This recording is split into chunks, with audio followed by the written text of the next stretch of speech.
Hi everybody, welcome back to my channel. This is Kristen with Monarch Plans, and today I'm doing my budget by paycheck, reviewing the first paycheck and then going through and budgeting out my second paycheck for the month.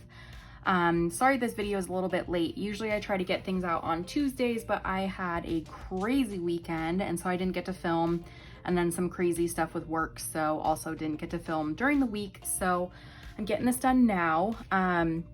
So let's just go ahead and get started with this. So this is my paycheck from July 30th, which it's from July, but I'm counting it as the first paycheck of August because it's paying for a majority of August's bills for the first part of the month.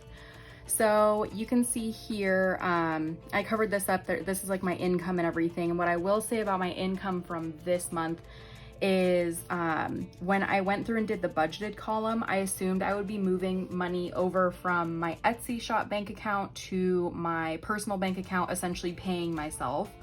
And I just didn't do that. I just didn't have time for it. I completely forgot about it. So the actual column is a lot less because I didn't pay myself essentially my salary for my Etsy business. And that's all new to me. Obviously, I just started my shop a little bit ago, so the whole Etsy thing and like how much money to transfer and all that stuff is still brand new. So I'm still figuring that stuff out. So what I did do is just counted paychecks that we got. So we're focusing on the pay period that's like mine, but also my fiance gets paid during that time. He just gets paid the opposite week. So there's a lot of transferring money going on. So I am just keeping that a little bit more private. We get in here to my actual bills. So these are more fixed expenses. We have internet, a car payment, a payment to my retirement account, and Netflix. I had a medical payment here, but I didn't end up making it during this pay period. I actually made it today, which is the 13th. So it falls outside this pay period. So I just marked that off. So total, we had $706.39 of fixed expenses this pay period, which leaves us about $1,200, and I covered that up. I meant to just cover up like the actual line items, but total you can do the addition and see how much the salary and all of our income was for the past couple weeks. So we had about $1,200 left over. Down here we have kind of more variable expenses and living expenses, I'll say. So it's like groceries, gas, pet expenses, allowances, dining out, and coffee, any type of like beauty, sinking fund expenses, and then unbudgeted. So we spent about $400 in these expenses. We're under budget quite a bit in groceries. We're under budget quite a bit in gas. Also in cat dog expenses, allowance was under, dining out was higher, but I tend to look at kind of groceries and dining out together. And so I think we were kind of right on track for those, actually under budget. Coffee was under, sinking funds and unbudgeted were a little bit higher. We just had a couple things come up, so we spent some money in those categories, but that is okay. So like I said, about $400 worth for this pay period.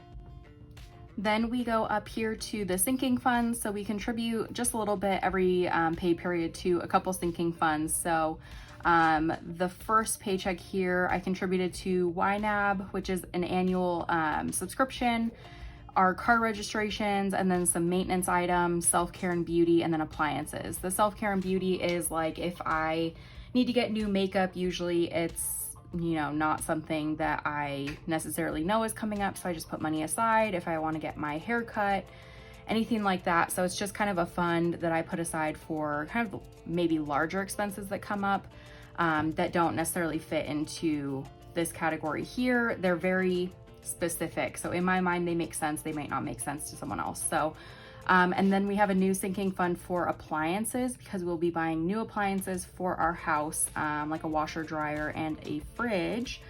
So we put aside about $150 into sinking funds, and that gave us about almost $700 in leftover money. I didn't put anything towards our debt this pay period, so that just left us again about $700, which I put into savings. I think we're pretty good and pretty on track with our savings, so I'm pretty happy with this first pay period. And what I'll show you also is like how I track my transactions. So this is the sheet that I use to track all of my expenses. So I covered up the ending balances in our checking account. I covered up like our starting balance. I covered up like my paycheck, everything like that. So what you see here is the transaction name, so where we spent money, the category, and then how much was spent. And then what I do here is I categorize them by color. So dining out is always yellow, groceries and gas are always green, brown is always unbudgeted, purple are kind of like our main fixed expenses. So it's like retirement, our car payment. I have allowance in blue, sinking funds in orange.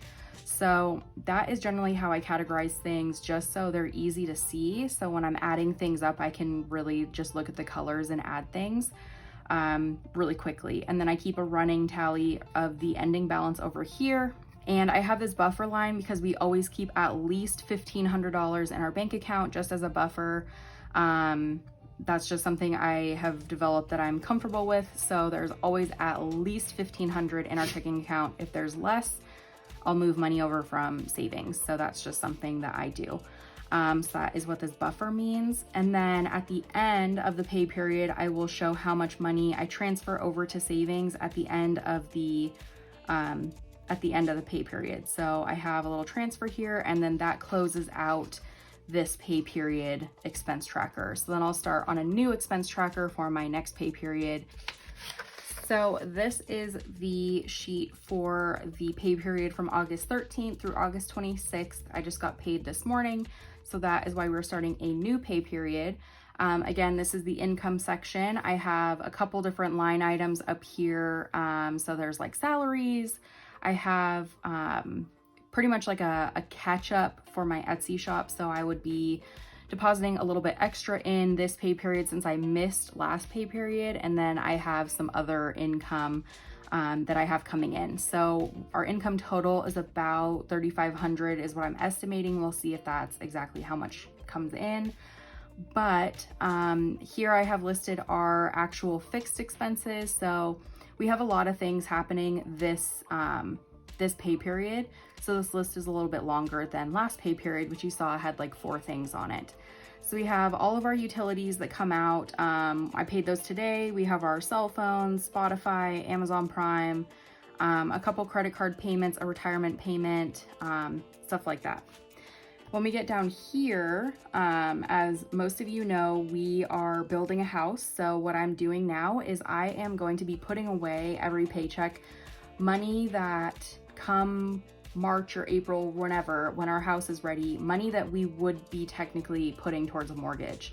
That is a really good way, I think, in my opinion, to one, prepare ourselves to pay a mortgage. We're in a pretty special situation right now where we don't have to pay a mortgage. We don't really pay rent. So we're getting ourselves prepared for that. I don't want to be shocked all of a sudden when it comes time to move into our house and then all of a sudden we have a house payment. So I'm just putting away like a certain amount every single month just to get us comfortable with that money flowing out, but really that money is going into our savings account.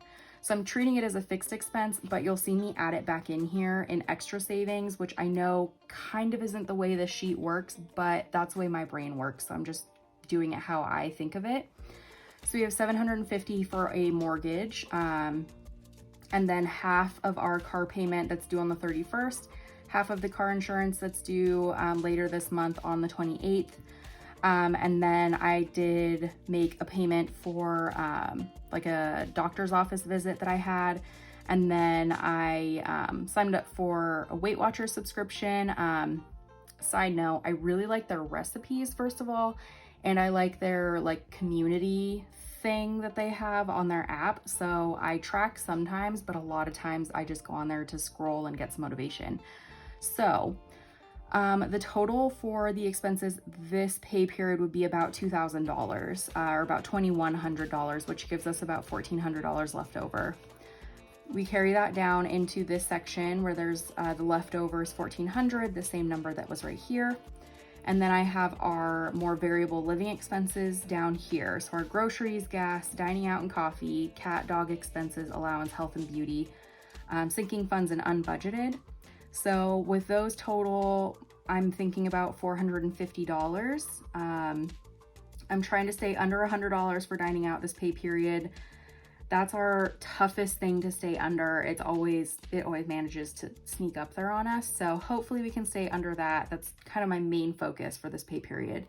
So that $450 subtracted from the leftover that we had gives us about $977. When you come up here, we bring the leftover up to this column, and then our sinking funds are here. They're mostly the same as the first pay period, but we have a Carnival cruise booked for next year. So I'm putting money towards that kind of sinking fund so we can make the final payment next year.